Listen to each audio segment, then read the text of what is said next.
Okay, so thank you everyone for joining us today.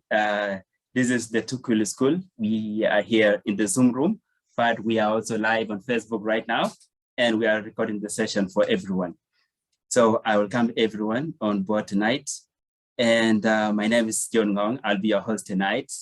And introducing our guest today, Grace Akon. She's right there. You can see a video. Grace, hi. Say hi to everyone.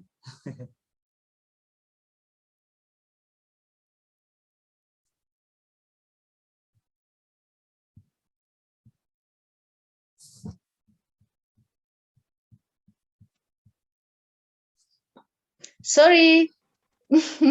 Hi, everyone. Thanks for joining us tonight. We are so grateful and we are so humble. John, thanks for having me tonight. We are going to share a lot. You are welcome, Grace. And I welcome everyone on board. And Grace is going to be our speaker for the night. Grace, our speaker tonight. Grace has a story that she wants to share with everyone. And right now, she is ready to share with us. So, Grace, would you like to introduce yourself to our room tonight? Yeah, thank you. I'm Grace Akon Andrew Bear. I'm a South Sudanese by nationality. I was born in Uganda and grew up in South Sudan. I grew up particularly in Jonglei State in Bor, where I studied my primary education, and then I studied my high school here in Kenya. And then now at the university, and I think that's the little I can introduce about myself. Okay, I'm a writer, I'm an activist, and what else do I do? I run some show. I have a foundation which is called Grace Foundation. I'm the ambassador of Pan Africa TV to South Sudan, and I'm one of the African youth mentors for this year, for 2021. What else can I say? Okay. I think that's enough, right? Everyone. Yeah, I'm very foreign in introduction. Thank you, Grace. It's good actually to have you here. We have been looking forward to hearing your story, Grace. Talk to you like the way we are now in this room, and we're so happy that you honored our invitation, and you are here with us tonight. Yeah. So everyone, maybe I'll give you a bit of background why we invited Grace today. So tonight, Grace as to have a story that she would like to reach out to us as South Sudanese, and also like share with the rest of the world. And Grace has an interesting story. So this to me, I thought would be a good space to invite Grace into our Tukul conversation and then share a story with us. I know we are getting late already, but I'm sure Grace's story, even if you hear it for 5 minutes, it's going to touch your lives.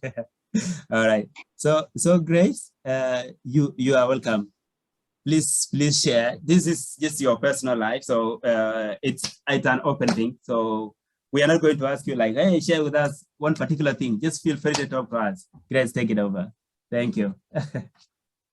Thank you, John, for having me, and thanks everyone tonight for taking your time and be part of this show. We are so humble and we are so grateful. Yeah, I'm going to share my life story simply because it's not for people to be sympathizing with me, but I do see there might be one or two lessons that somebody can learn. There might be a few things from every story that we share. It always motivates another person outside there. It always gives courage to another person outside there. It always entails others that this life is not what we think, or sometimes we may see others who might be growing up, but you never know what they went through when they were kids. And I think the story that I have is the story of every South Sudanese, is a story of every other young girl, is a story of every other young woman. So not to waste time, yeah, like I said before, I was born in a refugee camp in Uganda. And that was like, as I could remember, according to the story I could hear from my father, that my mother was my father and my mother got married after the war of 1991. That means they might have got married in 1993, 94 there. And then, so I'm the second born in our family, and my brother MB is the firstborn. So being born in a humble background, I will be cutting some of the part. It will not be everything that I may mention because of time. So we came actually to Bor in 2006, end of 2006 when we were kids, and then that was the time we started schooling. When we started schooling, coming from a humble background, my father was a pastor. That was some time back. When we came to Bor in 2006, he had this dream because he studied in Khartoum, but his education did not actually. It was not that a much education. He studied in Arabic. He went up to high school. He studied in English in Kamboni primary school when he was in Khartoum, and he went up to primary 6. But then his education was cut particularly short by the war that happened in between South Sudan and Sudan. And when we came back to Bor in 2006, it was like, I want my children to be in school. That was his dream. And his dream was to ensure that my brother, I, and my little sister, that time we were only 4 in our family. My little brother was not yet born, the last born of our family. So we started schooling, and my father came to Langbar, and when we came to Langbar, there was no school, neither there was even no church. So when my father came, he talked to some of the few people, they brought church, and then already he was a pastor. So people start praying under the trees. By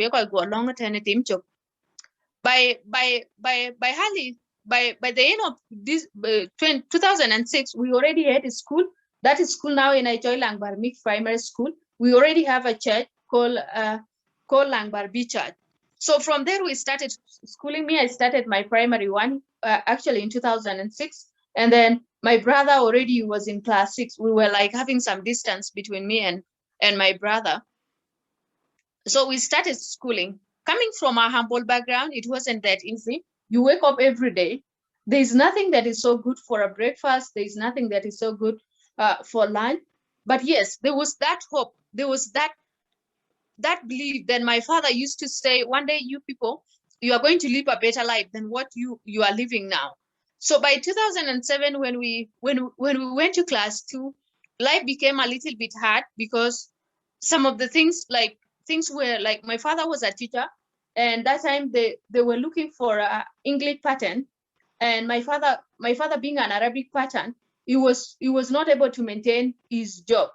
So now that he lose his job, my mother was the only one who was working in the hospital, having a little bit of knowledge when she was in Khartoum.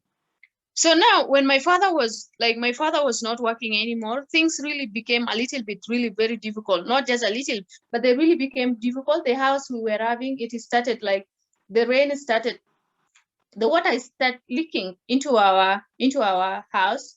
And now these things became really very hard. And especially when my father has never been to a cattle camp, it means he has no cows. So this thing became a little bit hard. By the time my elder brother went to high school, he went to Malek actually, the one that is elder than me. By the time he went to high school, I could remember my father was not able to afford some of the few things that were needed. Huh? Are you people hearing me? Yeah, we Yes, can we are hear getting you. you. We are getting you. We are getting you. Oh, thank you. Yeah, so by the time my brother went to high school, I remember very well, my father was not able to afford for some of his few things that were needed. No, And continue, it was Grace, really continue. very hard. Yes, Yeah, it yes, was really I can very hear. hard. We are hearing you. Please continue. It was really hard for my father to provide for some of the needs. And when my brother went to high school, he went to Malek High School. When he went to Malek, I remember he was having a hardship in getting exercise book. He was having hardship in getting some of the few books that were mandatory in the school. And by that time, I was in primary. I was now in upper primary. And now the difficulties were like, we couldn't afford to have shoes. We couldn't have uniform. We couldn't have some of the few things that student needs, and actually the pupil need. And now this time there's studies. People are studying. You need a candle. You need you need a torch and other things for you to read. Now this thing, sometimes my father could be able to bring for us a torch, but later the batteries will run which have a shortage of batteries, and this thing will start to make life a little bit hard. But there was that hope every day, and there was that unity in my family. The way we used to stay, like everybody was always seated, and we had that understanding, that love. Those things were really hard, though we were not able to afford some of the things that other families were having. There was this love between us, all of us, actually, from my father to all of us as kids, and even to my mother. Though most of the time we were not staying with my mother, because mom, as somebody who has been working in the hospital, we don't even actually get a lot of time with her. So most of the time I can say we were raised by a man. Yeah, but sometimes she will come back and be with us. She will interact with us, yes, but it wasn't that so regularly. So by the time I finished my class 8, now it became really hard. I had dreams. But yes, I look at the dreams and I look at the family where I came from, and I could really see it was really hard. How am I possible? And how is it possible for me to have a basic education that I had, that I want to have? And now by the time I finished my class 8, I tried to talk to my daddy. I remember first I wanted to go to Bor College or Alliance, and I wanted to go to Malek. But now my father look at the budget and he will be like, girl, the dreams you are having, I don't think I'm able to fulfill them. And I remember one day I used to like cupboards a lot. One day I went to a cupboard shop in Bor, and then I looked at a cupboard and I came back home. And then I told daddy, I really want to have a cupboard for my books and for my things. And that time cupboard used to be at £3,000. £3,000, that was really a lot of money. That time when $100 used to be like 200 pounds. So now by the time I came back and told daddy that I really want to have that cupboard for my books and for my things, daddy was like, my girl, those things are for the homes of governors, and since your father is not a governor, you really have to wait and maybe work a little bit hard for yourself. So now the bigger issue was how to go to high school like any other child, like any other student, like any other person. And now my father was always like, Grace, you will one day go to high school. Now already the war has happened. I tried going to high school and it wasn't possible because things were really hard. So now the war has already happened. We were already in Goliath. And now that moment you see everybody is going to school and you are not really going to school. You really want to go to high school, experience the life in high school and really see what will happen next. And now already things have been cut short by the crisis. Things have been cut short by the by lack of school fees. And in 2014, I remember I could tell my father, Daddy, I want to go to high school. And my father was like, girl, I don't think you are really going now.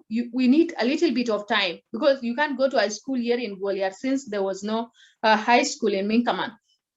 And I remember talking to some of the few people that were related to me and telling them that my dreams and how I really want to be in high school like any other girl and maybe study. But now these people were like ignoring me, and it took a lot of time. And it did not actually took a lot of time. Nobody came to my rescue. And I could remember there were several times I make noise actually to my father. I would sit there and be crying and tell him, man, I really work hard in my primary school and I really need to be in high school. I need to experience high school life and finish my high school. At least that's what I need. I need basic education. After basic education, I may get married.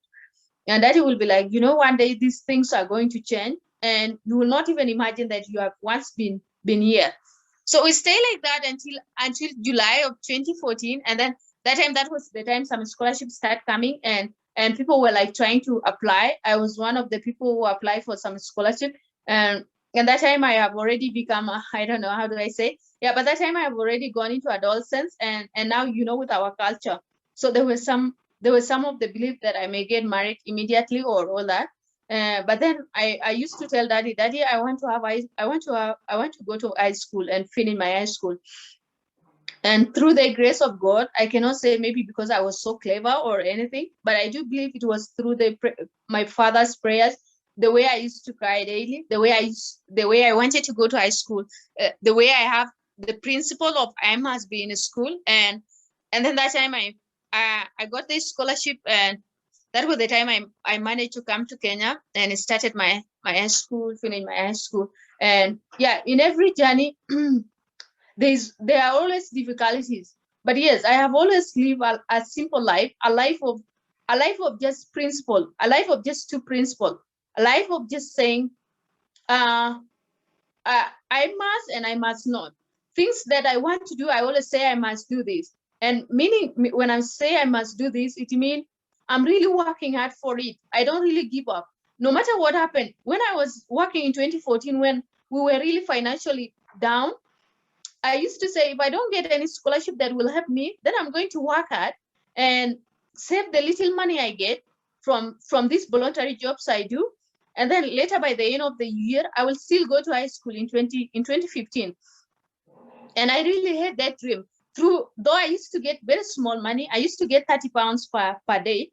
So I used to tell Daddy, we really need to save this money so that at least I can go to high school. Yes, we need to eat. Yes, we don't need to stop eating because I have dreams. But yes, you should ensure that you save 5 pounds from every little money I get daily. And for sure, by the time I left South Sudan, come to Kenya through scholarship, I already had something that could have brought me to high school here in Kenya. Though I was not going to get to a good school like what I was given through the scholarship. I was going to go to a government school and get my basic education, which was all I needed. So living a life of principle is what is important.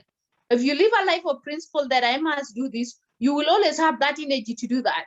If you say I must not do this, no matter what come between or what come in your way, and it is something you don't want to do, you will not do it. Me, myself, I told my daddy when I was a kid, I told him, man, there are things I will not want to do. One of the things is I will not want to get married because my family is so poor.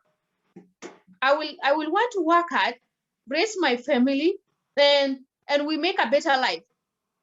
And for sure, I have not changed a lot of things in my family, and I don't talk so much about some of the few achievements I have done, but I have done some of the few things that can make at least my family not to be the same again, not for us to live the same life. And because of what I went through when I was a kid, it is the same thing that always motivates me, that always encouraged me to work for humanity.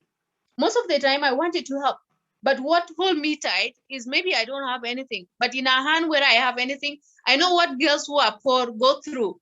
Girls in poverty don't get sanitary pads, and I experienced that when I went to adolescence. Before I get a scholarship, I know that girls, there are young girls and young boys who are there in the rural areas who wanted to get good education, but they cannot simply because their families are poor. And that thing is not something we can blame to the kids. Neither can we blame to the parents. I could remember there was a time I really cried badly in 2014. And I was like, Daddy, you would have not even taken me to primary education, because what was the reason of struggling for all these years? And now I'm not managing to high school. And Daddy was like, girl, Daddy was like, I could see that he wanted to cry, but because he's a man and he's somebody who is big and is somebody that is somebody that I look up to, you could not cry. But I could see he was feeling some pain. He was feeling like he has failed in his responsibility. So some of the time we see parents are not able to provide what we want, not because they don't want, but it is because some of the situations sometimes parents cannot be able to manage, especially when our parents have nothing. So there are so many things that we need to consider. In every struggle that we go through, you have to be resilient, you have to be patient, you have to have God, and you must have some principle that guide your life. You must have principle that will always tell you that Grace, don't do this, and Grace, you must not do this. And no matter how many offers you are given to do that, and it is something that your principal say no to you, you won't do it. You won't do it. I would have got married maybe after my primary, immediately, like after I finished my primary, or maybe after my high school. But I told myself there's something I need. I don't so much tell people to go to the universities or get so much education. But yes, whatever the dream you have, if it is education, work for it. If you want to, anything that your heart wants, just go for it. Go for it. Education is not the only way to success. If business is working for you, go for business. If you are able to do any other thing with your hand, go for it. Yes, but as simple a bachelor is not everything. If you are not able to get a chance to have a bachelor in your life, do other small things. There are other short courses you can do and build your life with them. There are other things you can sit down and try to struggle and be able to achieve them. And at least what is very important for a person is learn basic education so that you can be able to communicate with the people, so that you can be able to interact, so that you can be able to express whatever you want to express to the people. But yes, whatever the dream that you have is what you should always work for, and is what you should always focus on, and is what you should really put your mind onto. And whatever the dream you have, I don't really care what the dream that person have, but what is important to me and what matters is that at least you should have something that you are living for. At least you should have something that is your vision, at least something that is your dream. Because most of us who are coming from humble background like me, I do believe that the hell I went through is not what I want my kids to go through, and it's not what I want any of my generation to go through. I don't want my daughter to be missing sanitary pads. I don't want my daughter to be missing soaps. I don't want my daughter to live in a life whereby she needs to read, but because there are some few things that I can't provide, that my child is not able to read. I don't want my child to feel like uh, she's really behind. Though I know in my life I'm not going to provide everything to the child, but yes, at least some of the basic things you should be able to work hard for your kids and provide. Because what the dream of every parent is to ensure that your child live a better life than what we can live, than what we have been through. And so thanks everybody. I'll share this story so that at least somebody can pick some of the few things through, so that somebody can be able to compare between my story and our story and see what are the things that you can do, and what are the things that you see. Sometimes I know I made some of the few mistakes. I've been a little bit, I'm that kind of a person who always feel like I don't really want to give up in anything. And once my dream once what I planned failed, I really feel like going crazy, and it always stress me a lot. And and so those are the few things I can share with you. I know, John, in case of some of the few questions you can ask, maybe when I started writing, when I started activism, and maybe any other thing that is related to my work, you can go ahead, or any of the audience who may want to ask a question. I'm ready here to listen and respond to some of the questions. Thank you, everyone. Okay, Grace, we thank you a lot for the inspiring story that you gave us. It's almost part of us who have been going through what you were going through. Because most of us, thank you, Grace, some of us were raised for the words that you have shared with the room. And John, somebody was excuse me a bit. Sorry. Okay, my question was, yes, like most of us has been going through the same thing that you were going through. As most of us grew within the country, though some of us have went for the studies outside. Sorry, somebody was we speaking, but we would like to share a few questions with Grace, and then we will share our feedback with Grace. Yeah, I hope we'll go in that order, if that's okay. Yeah. So Grace, okay. John, there's a question that I would like to share with you something in form of a question. You talked about the education and the struggles that you went through, and that is actually true of some of us in this room, and even most of the children in South Sudan.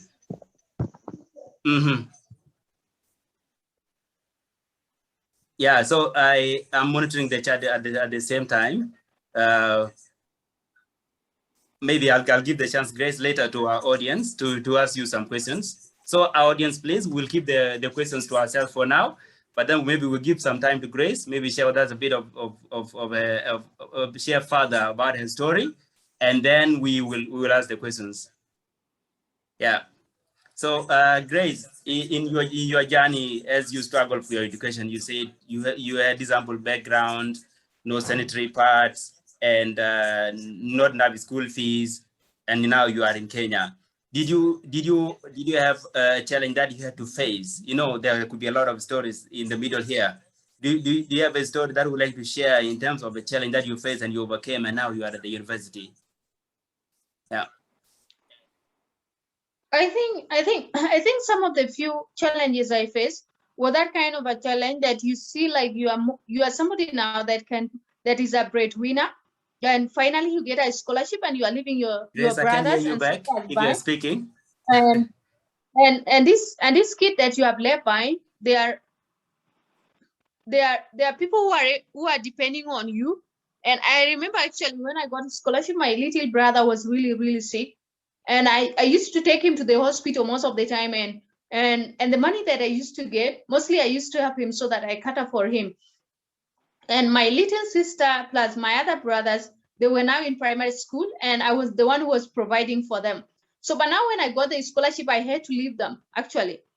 And that was another reason that made me choose Kenya. I was that one kind of a child who had that big opportunity. Actually, I had that big opportunity to choose any country that I like.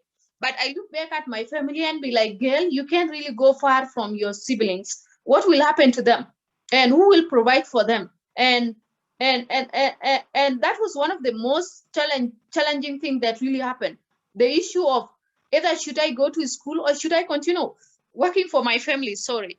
Another thing was after I reached to the when I was 16 years, there was these stories of marriages. People wanted me to get married, and when people wanted, not even people that wanted me to get married, but there's that thing. You look at your family. The scholarship is not providing you for enough things so that you can be able to help your family, and now there's a lot that is really going on in your family. People are really living a very humble life that if you look at, then you'll be like, what is the importance of me having education, and my siblings are really going through hell like this, and the money is for a scholarship. You know how scholarship works. If you are the only one that is being provided for, you are the only one that is being provided for, and you can't really go around making noise to people and telling people that you really need to pay for these other family members.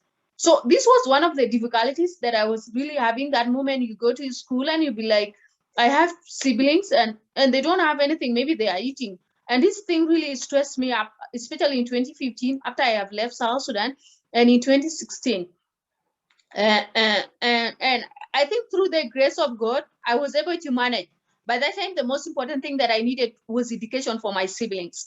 And when actually when I realized my scholarship is able to provide for me, I talked to my brothers and sisters, and I brought them to Kenya.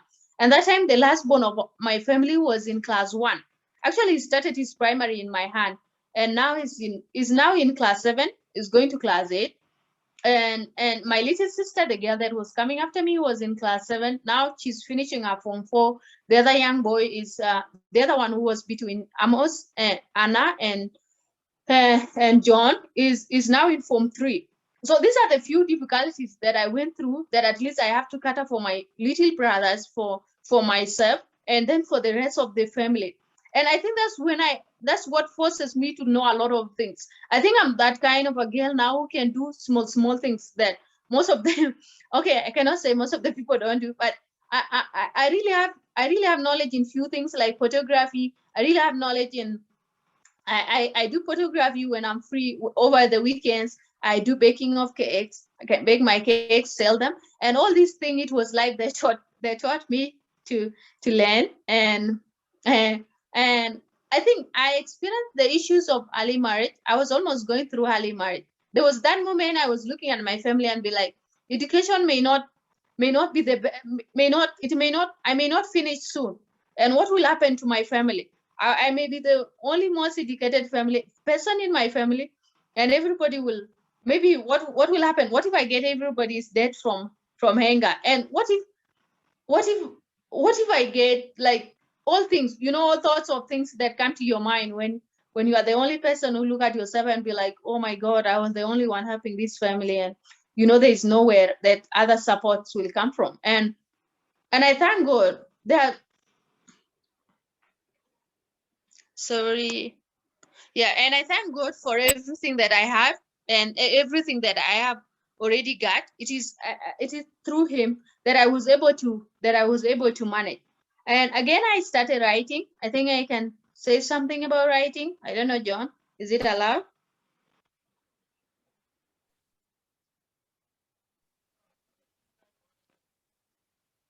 John, are you getting me? I think you can continue. It's very interesting.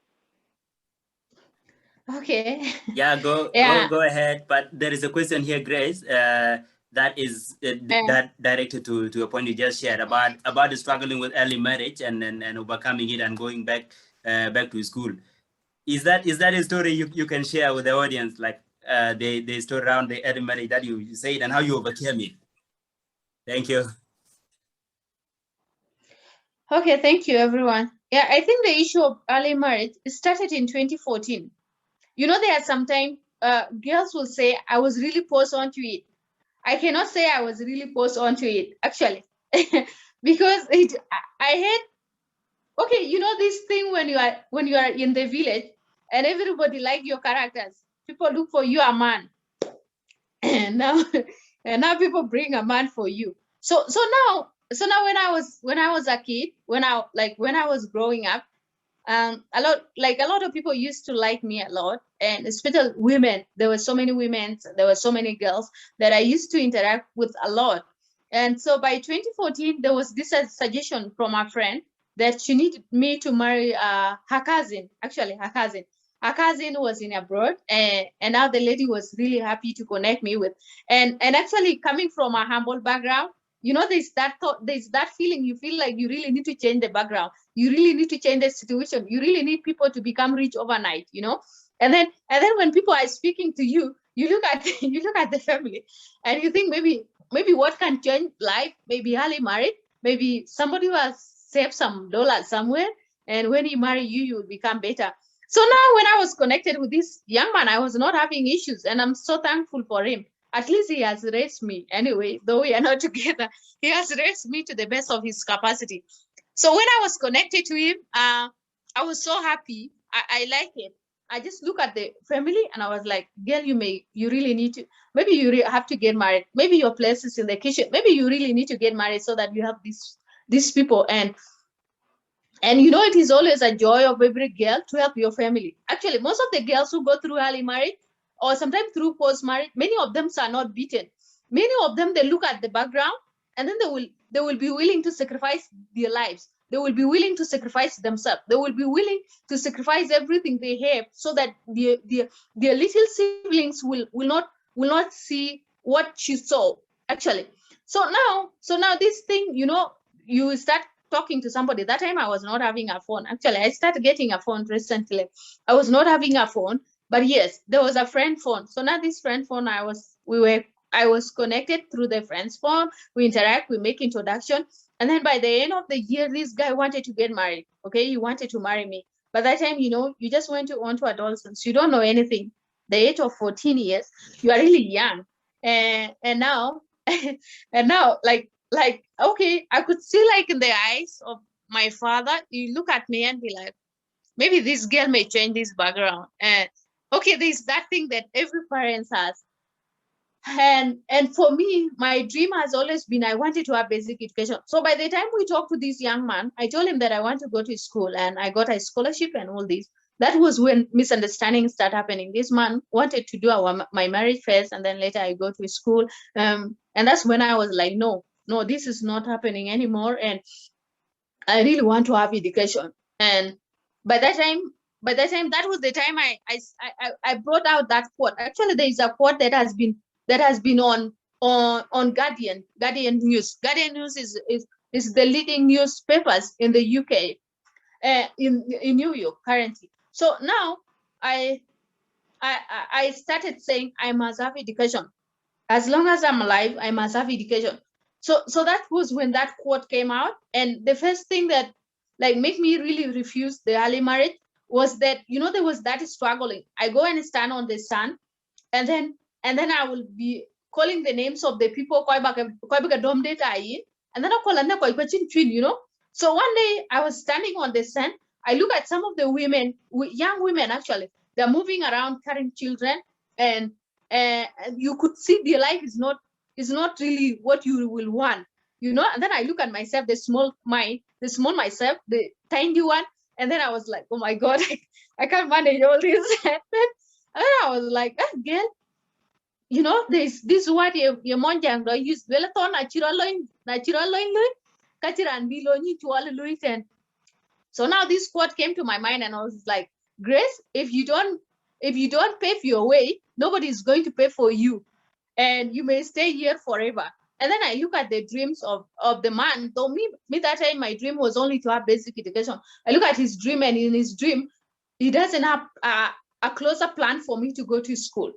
And so when I say I'm going to school through his scholarship, this man was like, no, girl. And it really brought problems between me and my family. The man has already proposed, and he has already reached the family level. And so everybody was like, they wanted me like this, that thing people wanted you a little bit to get married. And that time I talked to my father and told Daddy, this is not what I want. What I want is education. I need basic education, and I need to study. I must have education. And that afterward, my father was able to have some agreement, though it took us a lot of time before everybody could agree for me to go to school, and everybody could allow me to go to school. So by 2016, there was this issue of marriage again. It was coming up, but now my daddy has already made this decision, because we had a lot of talking when I was in Minkaman. We really talk on serious matters, and he was like, "Girl, I'm not willing to force marry you anymore. Even if we are in poverty, it's you to make your own decision and make your own choices. So since you have not agreed to this marriage, go to school, study, and become a better woman." And so though this issue of marriage came up in 2016, some relatives could come and be like, Grace really need to get married. Grace really need to get married. But there was that strong bond between me and my father that he was like, there are times that he feel like, you know, he get a lot of pressure from people, but he could still stick to his word. And when I talk face to face, I'd be like, Daddy, this is what we agree. I'm still in high school. I never had basic education. And you told me that I was going to have basic education. And then I finished my high school, and yeah, we broke up with the man along the way. I don't really know. But yeah, life really went well. And yeah, so early marriage is what every girl go through in South Sudan, but it all depends with you. What do you want for your life? How do you stand up for yourself? Sometimes you may not need to force people to accept what you are saying, but talk to them in a right manner. There's somebody that can talk to you in a better way. Like for me, I have my father and I have my brother. At least my brother is somebody who got basic education. He understands the importance of education to young girls. The same thing to my father. So these were the two people that I really talked to so much. And because I know they understand what education is, though external forces can come in, and then as a girl, the road, they can then could somebody who is so closer to you, especially around it will really be very hard for anybody to come from outside and do what he thinks you want for your life.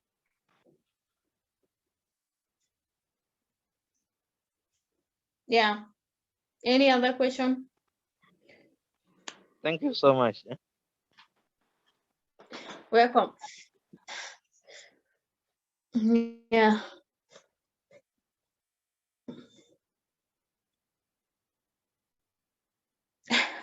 Oh, sorry. Can I ask a question?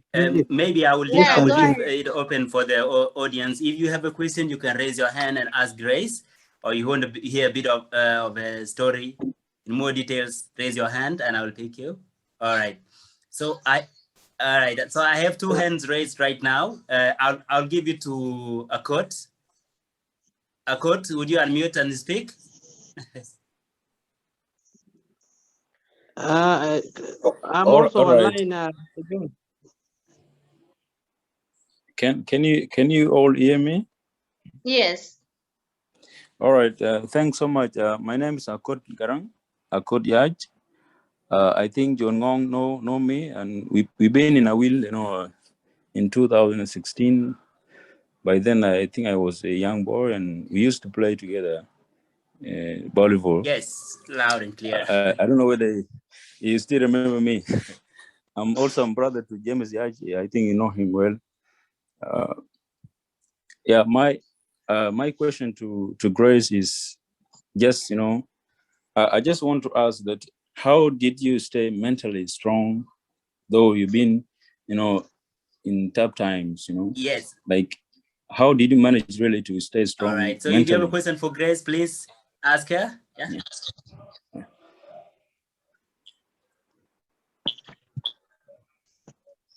Okay. My question is, great. Yeah. Mawud Sheikh Junior. My question is, as currently you are the writer, and I'm most grateful in your writing, the follow of your writing. To now separate yourself from other stories by being a social analyst. Now, what motivates you to be a social analyst at that point? Thank you.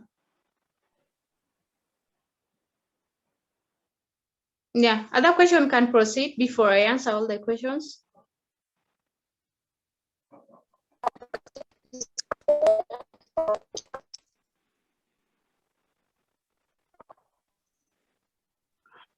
Yes, Grace. I Yeah. have another hand I raised, answered the but question. if there's a question This here, is Grace, Santino but it's Manu. coming from Infinix Note, so I cannot say the name. Maybe if you allow me with This Infinix, is please go Santino ahead. Manu. Yeah. Yes, thank you, Ngong. This is Santino Manut. Yeah, proceed, Do you Santino. hear me, guys? Yeah, sure, we are getting you. I don't know whether you guys are here yet. Thank you very much. We are Thank you getting very much, Manute. Grace, Continue, for go all ahead. the story. Welcome, I Manute. just Go ahead want with your question. I have not heard the whole stories, but when you were giving overview about the early marriage attempt and how you overcome it, at least I got something Go ahead, that I Manute. could We are also hearing want to you. pass. Okay, thank you. Now, after you were in a relationship with somebody that wanted to marry you before your expected time or before you go to school, there was sometimes there are some cases, incidences whereby a person may be able to use a lot of resources in a sense that he has to use a lot of resources to bring you up before you go for marriage. Was there any expenses that were incurred during your relationship with that person? And if there was such incidences, how did you manage those cases to settle in terms of costs that the guy is involved between you and the family as well? So this is what I wanted to inquire, because this is a cross-cutting scenario whereby many girls are going through, especially with people from Western countries. When they involve in relationship with the girls, they put a lot of dollars to their relationship, and then later on the relationship departed, and a lot of demand paying back and other things involved. So was there such incidents that you experienced during your when you made a decision to continue with your education instead to be married? Thank you. I got you. I'll answer you. Yes, Grace. Thank you for nice story. Actually, my question is on awareness side. Are you being reaching the young children now, especially girls in South Sudan, so that they can also change Thank their you, Manute, for your lifestyle through question. your story? There's Luca. Yeah, Luca, go ahead. Luca, go ahead. Yes, my question is, I'm saying the story is really very interesting, and I would like if you can also reach out to the young girls in South Sudan so that they can also change their lifestyle, especially the post-marriage and all the situation that they are in at the moment. How will you reach the most vulnerable girl in South Sudan are being suffering through post-marriage and other things are being killed through post-marriage? as you had a lot of story going on now in all 10 states of South Sudan, forced marriage has become now the most important thing that is being practiced by the parent of the girl. How are you going to make awareness to this young girl? Actually, that's my concern. Thank you. I got you. Thanks. I will respond.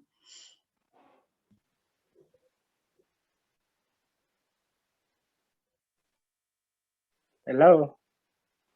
Yes, in Penku. Makwach. Go ahead. Yes, thank you very much, Akon, There's for also a question your from Alex. story. So Alex Mokwach, please go ahead. Yes, thank you, John, and the rest of the colleagues online. It is quite interesting, hearing more from Grace about her life story, and more specifically on early marriages that once upon a time in her life. However, though you might have, detected some kind of negative impacts of early marriage if you would have accepted, on the demands of your family and also the guys that proposed. However, I really appreciate how you handle the situation. And likely, actually, it is very clear if you would have, accepted the demands for early marriage, I'm sure by this time you would have missed so many things, like educations that we have now, see the positive part of it, because in a early marriage, actually, is likely it sometimes forces the girls out of school, and also it reduces your contribution to the community in terms of, if you are not educated, it is possible that you will not contribute much, as required. And also the likelihood that you would have as many other ladies who have been who get married early. They are actually facing a lot of issues at their homes, the violence, and other domestic issues that they are facing today. However, I'm trying to get from you whether you have planned to reach out to the community, especially in South Sudan, looking at the current situations in our country. There are a lot needed from us and also from ladies like you who have experienced so many things in life over the years. So I wanted to know whether there are plans for you to extend your experience to the communities at the local level from grassroots, trying to reach them to preach key messages on early child marriage, the negative and also the positive part of it, and more importantly on negative impact on early marriages. Our country have a lot of things that need for community to be reached with. For example, a country where we are experiencing civil war, conflicts, community, and also, at the Sorry, Alex, I political will cut you level. short. Alex, there are also participants Yes. who have raised their hands. Maybe just direct your questions to Grace. That would be good. All right. Maybe I will just put my questions just simple in summary. What is your plan, Grace, to reach the community on early child marriage? Thank you. Thank you. I got you.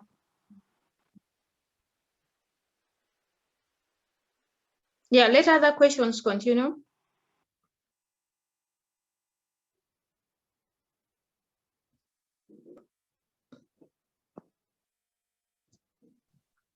Thank you.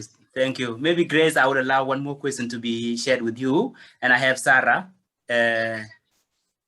Yeah, Sarah, please ask your question.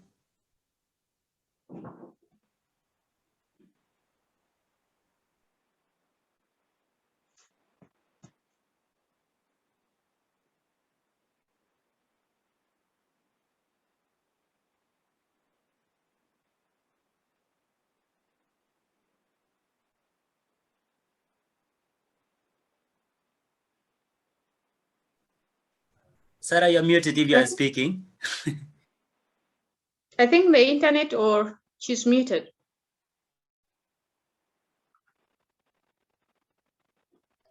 She might have internet problems. I think Sarah is still Sure. muted. Sarah, would you unmute and ask your question, please?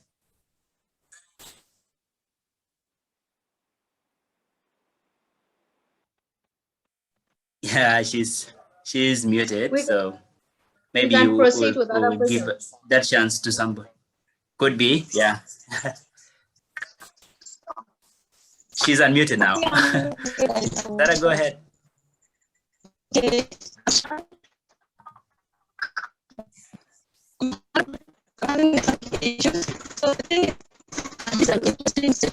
I'm glad I was invited to come and listen to Grace's story, and I've learned a lot. Grace, I'm a really big fan of your writing. I like you. I've told you that many times on Facebook.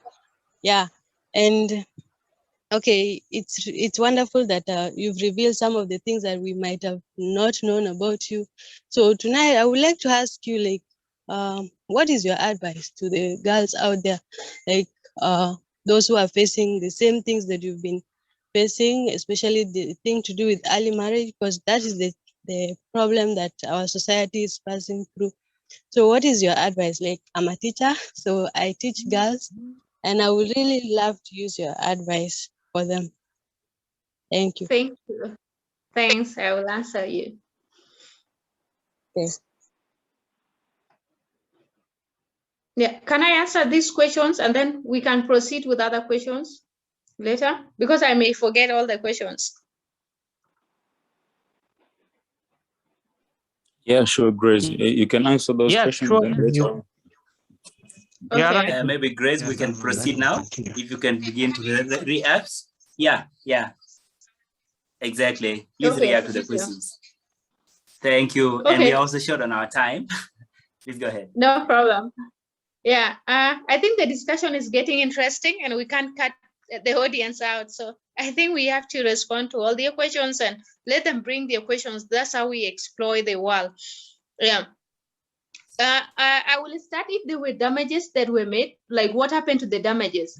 Yeah, there were some few damages that were made when actually it was almost reaching to a point I was getting engaged to the guy. And I could hear some of the few stories, like there was a gold that the man has paid for. I have never wear a gold. I'm that kind of a person who live really, really a very simple life. So I hardly associate myself with things that are so simple, that are so expensive. So mostly I wear simple things. So I heard there was a gold. The man paid for the gold, but later my father returned it. That's what I heard. There were no other damages that might have been made. If there was any other thing, I was not aware. Another question was, how am I making awareness? I have a program called Real Talk with Grace. In this program, I discuss issues that are related to early marriages, forced marriages, women and education, women and culture, women and employment, women and South Sudanese social norms. In this discussion, I make a pre-recorded program which I share with BOR, and sometimes I do a program with other different radios. I do other programs with different radios like Women Talk with Grace, and I do so much of advocacy mostly.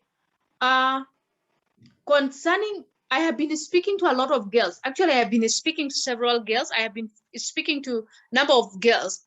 On the side of early marriage has a lot of negative effects. One of the effects is that it gives you stress.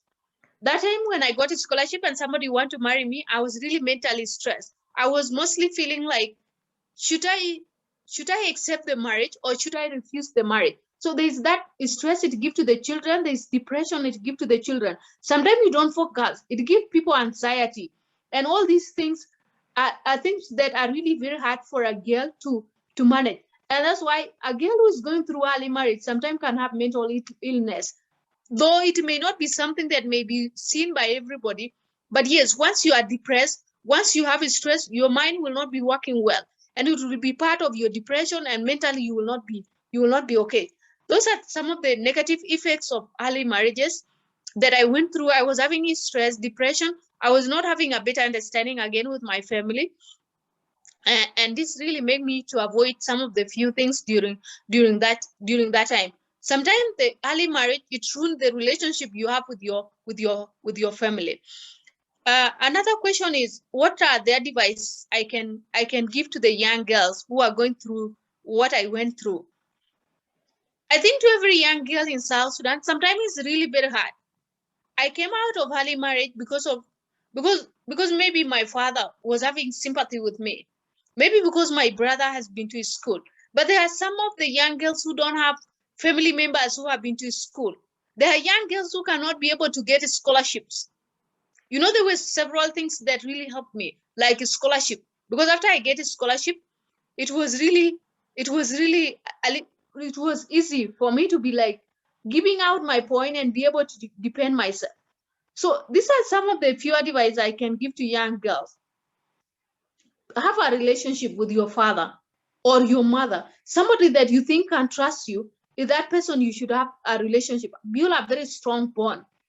Another thing I should tell a girl who is in school, be so much focused in education so that some of the few grades you get will be able to help you so that you can be able to achieve what you want, so that you can be able to get a better opportunity. Other things, always pray to your God so that your God will be able to open different ways for you. Have faith in yourself, have beliefs, trust in yourself, and again, have a life of principle, a life that will guide you and tell you this is what you want and this is not what you want. And with what you want and with what you don't want, you don't accept it. You don't take cheap things. I do believe now, if I were married now, I would have been maybe in the kitchen producing somebody's children. Like maybe producing children, not having a fulfilled life. So sometimes if what you want is not what has been presented for you, even if you will die for it, better die for it while you are struggling to get what you want. Have I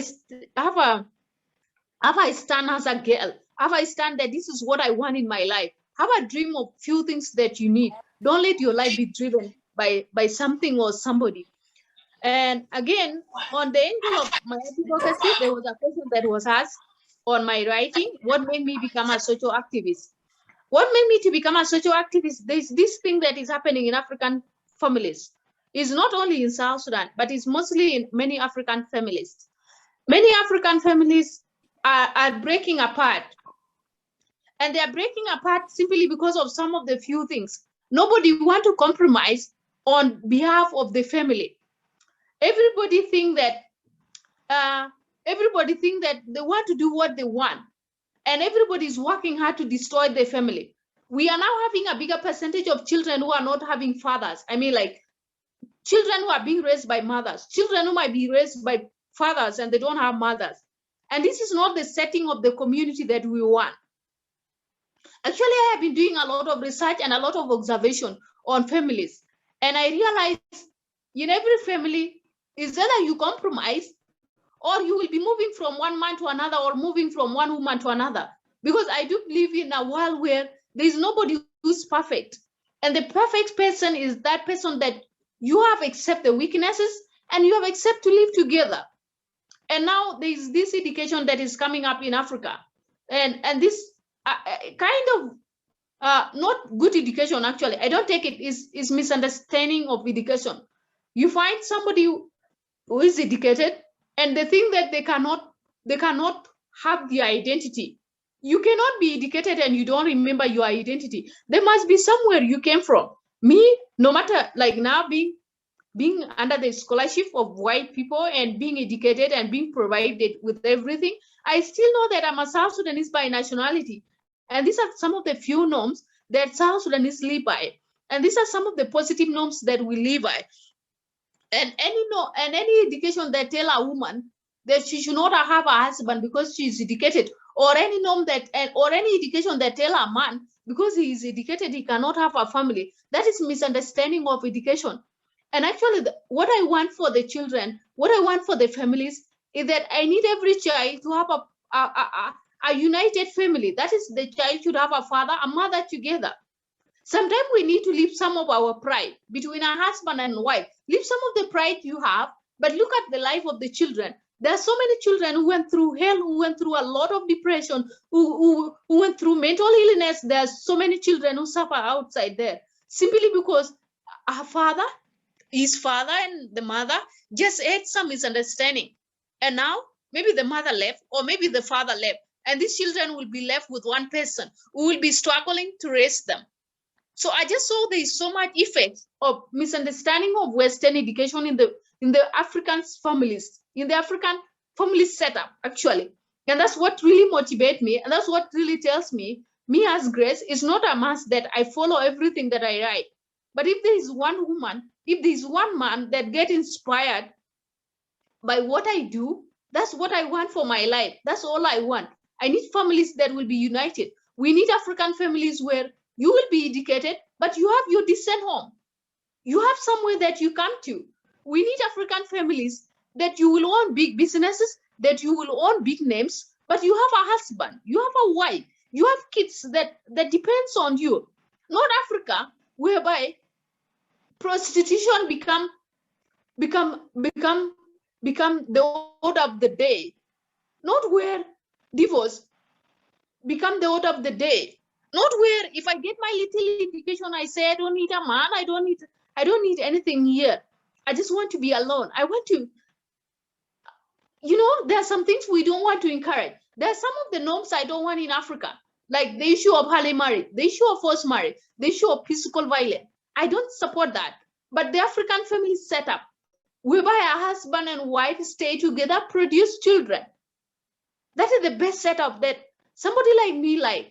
I know of many women who have good education and many men who have good education, they are rich, but they are maintaining their homes. That's all we want.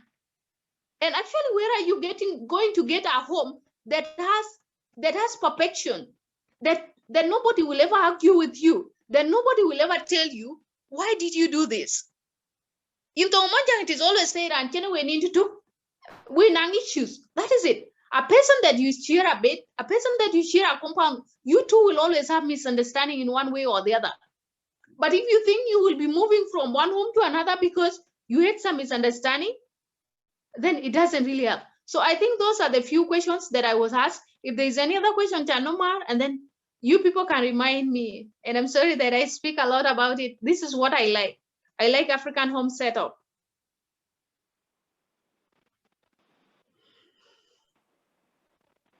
Thank you so much. Yeah. Welcome. Any other question that I have forgotten so that I can respond? Thank you, Grace. That's amazing. Yeah, I do not see new hands raised. I see old ones. I hope they are actually old. No, I think it's good. I think this is good. Unless somebody has a new question.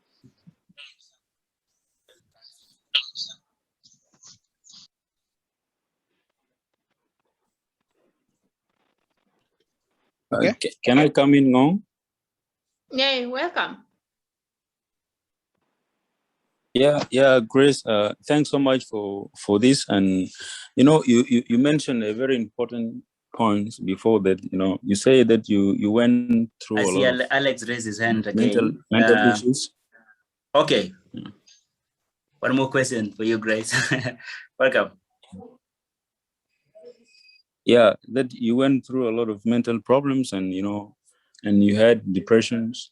What can you tell to the young women or a young girl who is now, as we're speaking, is facing the same issues that you went through? What can you tell them so that they can overcome this kind of mental problems as you went through? what mechanism you use to overcome this kind of mental issues. Thank you. Yeah. Yeah, thank you, Alex. Yeah, I think in African setting, we don't have what is called counseling. We don't usually have counseling session, but we always have what is called guidance. So I remember during that time, there is always one person you trust. So with that one person you trust, you have to talk to that person, express everything. I could remember there were times that I really talk while crying. Once you cry, the more you cry, the more you try to bring out everything that you have been holding in your heart. And I could remember talking to one of my cousin. I call her, and then we went to a quiet place. We talked for more than 3 hours, seated in a place. I talk, I cry. And then this lady really did a great job. She talked to me, she really talked, she talked. And then until I realized for sure, I was relieved. So there's something that any young girl that needs in her life, there should be that one person that you really trust, that one person that you can go to, cry to. Talking to somebody is very important. In modern world, if you are able to get counselors, go to a counselor, a professional counselor. Talk to that counselor, share with them your life, share with them what you are facing, and they will help you, guide you. They will help you, counsel you. And I think that is what is important. Have a person that you should share what you are going through with. If you are going through early marriage, have somebody that you trust, somebody that you think will tell you the truth. But not these people who will tell you, the way your family is, get married. Not those kind of people. Get somebody whom you think like your dreams. Get somebody that you think really like you. And that's why most of the time I'm friends with men. I'm friends with people like John. No, because I know with a man, they will be able to really talk to me in an honest manner, You see, it is the same thing. If there's a girl that you truly trust, talk to that kind of a girl and share what you are going through. So I think talking to people is very important. Okay. Can I have one last question? Yeah, go ahead, proceed. Thank Grace. This is Alexander again. Once more, I wanted to, in the past month, based on your writings on concerning marriages, Thank you, Grace. there have been a lot of there have been a lot of there have been a lot of concerns from many ladies, they look at it like you are against them. And so how do you address to your sisters, the way they are perceiving your writing, Thank you. Yeah, I think South Sudan as a new country, as a young country, there's so much that is really going on. In worlds, in countries that are really civilized, things like opinion, you don't take them personally. Most of the time when I write opinions articles, and there are some of time that few people, I know only a very small percentage of women actually, very, very small percentage, is the one that take articles negatively, because some of them even they don't understand. That's one thing. You go and hear somewhere that somebody who have misunderstood my article will go somewhere and tell somebody that Grace was insulting people on her article, and then with you who have not read it, you come and make noise. You see that? So most of the time I do see this misunderstanding of what I'm expressing, because it's something that people can see. Because we don't want to build a country whereby we have single fathers and single mothers. We don't want to build a country whereby we don't have decent families. We need families whereby people will be able to accept what they are going through. People will be able to live a humble life. People will be able to accept to live with each other. And most of the things I write, they are practically true. And they are practical is what everybody see. But because the society is so new to everything, some people take them personal. And when somebody take anything personal, I just ignore them, because I just understand that they have not really understood what I'm speaking. I just see like it is just a misunderstanding. It's just a misunderstanding. That person has not really understood what I'm speaking of. And once you are able to understand an article, an opinion article, is either you take it or you leave it. And after all, I will not go to somebody's house and knock and be like, open the door. I told you to live with children and your husband, and now you are leaving your house. Where are you going? Stay here by force, by fire. I don't do that. I only write my article, put it there, be busy with my things. And then somebody somewhere who have not understood or who may had a bad day will took it negatively and took it personally. So the kind of people I ignore. And I have a very thick skin whereby I don't respond to everything. So, and I think that's what really helped me a lot.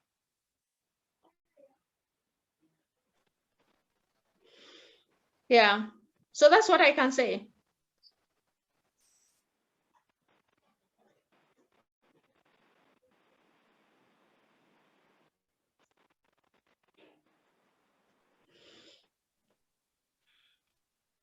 Hello. Thank you so much, Grace. Good. I say Thank it's you, becoming Grace. an interesting session between you and the audience in the room, which is good. Actually, this was the point. We meet in this room and we share our stories, we ask questions, and we hear from each other. Yeah, I can hear you, Thank Grace.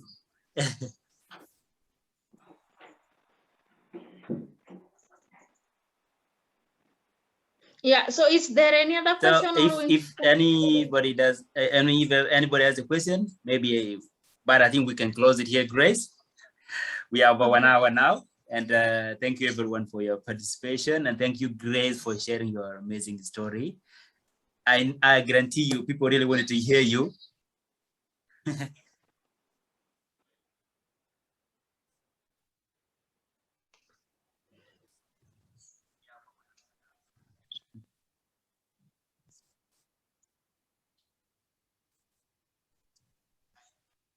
Yeah. So You can we proceed, say that John. Oh, there's Maud both of asking. yeah, it's a boat of Yeah, tongue that we will, because we have been following the writing. Now we Grace, have are come you to the speaking? voice, I can and we have see learned. you're talking, but I can't hear you. Okay. I said we are just giving the vote All of right. thanks. It has been an interpretation. Since we have been following the word from the writing to the voice today, in which we will thank both of you, the host and the speaker of the day.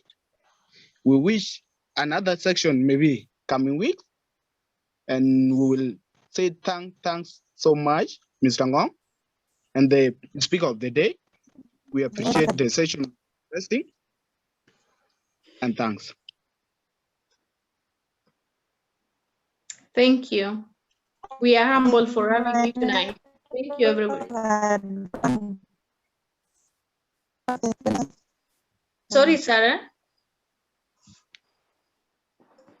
Oh, yeah, I'm not finished speaking. But so I All was right. to Thank you, ask Maud how Junior. We appreciate your input. advice to go. Okay. I have one question, Grace. my It's question coming would from be- Facebook. Yeah, Sarah is speaking. So let's listen to Sarah first. Sarah, proceed. Okay, so as I was saying, what will be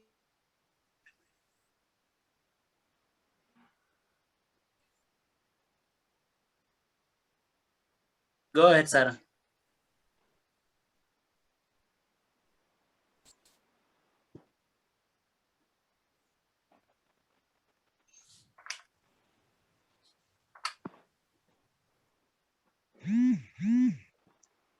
Sorry, I think we lost Sarah in the middle of internet and all that.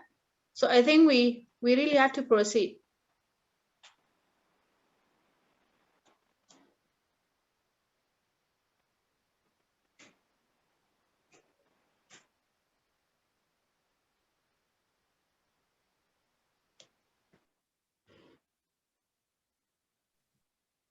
Yeah, I think we can go ahead, Grace. There is one question from Zachariah Gerang.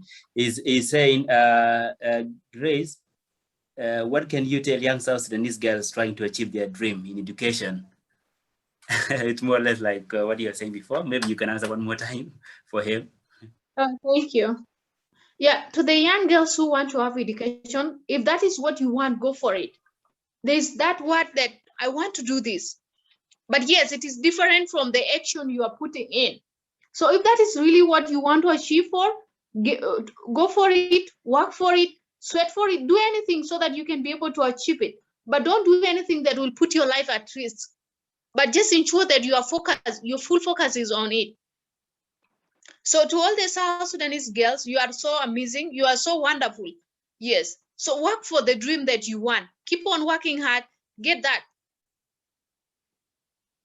So I think it is okay like that.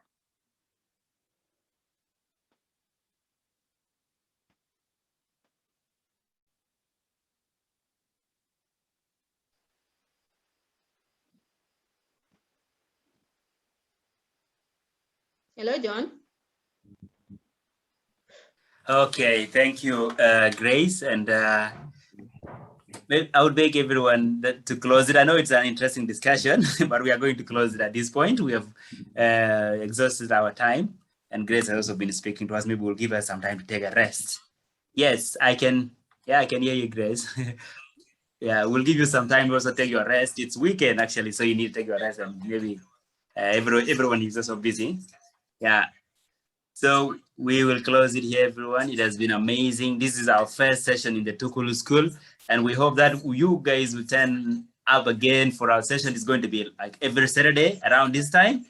Please show up in our next meeting, and in the course of the week, we'll post our next guest for the coming session.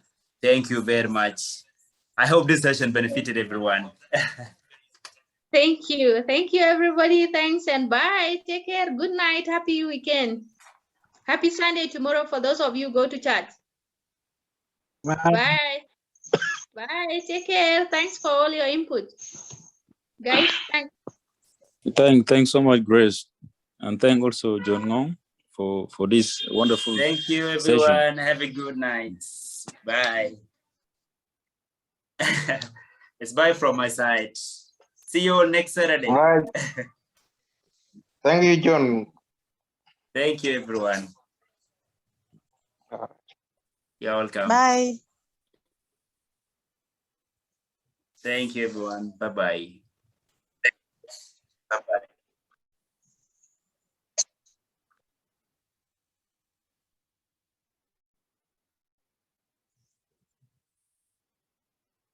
Break progress.